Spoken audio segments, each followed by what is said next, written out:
Здравствуйте, меня зовут Елена Баженова, и я рада вас приветствовать у себя в гостях. Ленивые беляши – это быстрый и вкусный перекус для всей семьи. А ленивыми их называют потому, что не нужно долго возиться с тестом.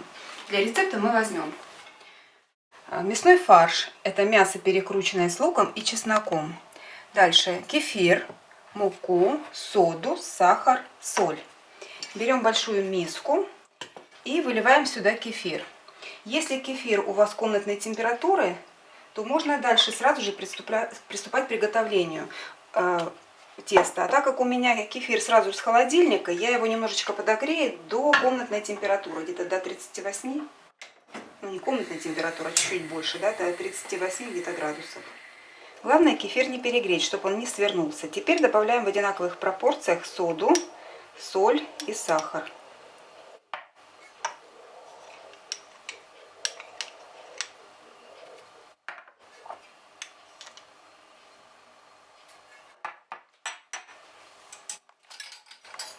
Перемешиваем.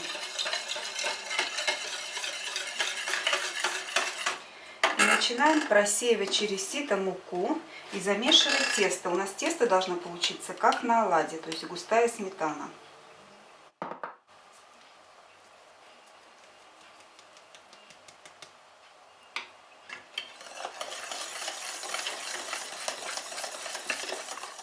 У нас получилось вот такое вот густое тесто. Теперь фарш. Я еще не добавляла сюда соль и перец. Добавляем перец, соль и перемешиваем. Соотношение фарша и теста должно быть где-то 1 к 1. Ну, то есть приблизительно, если тут у нас килограмм, то килограмм фарша, или полкило фарша.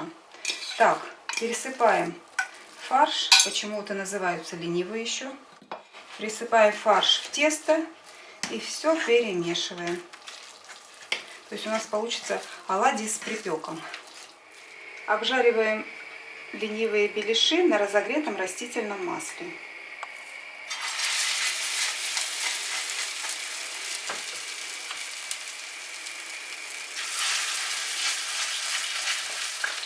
Как только ленивые беляши подрумянились с обратной, с той стороны, с нижней, переворачиваем их, ну, как оладушки жарим.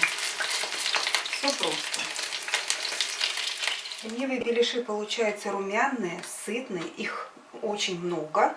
И что самое главное, готовятся они совсем недолго. А вот такие они на срезе. Готовьте с удовольствием и приятного вам аппетита!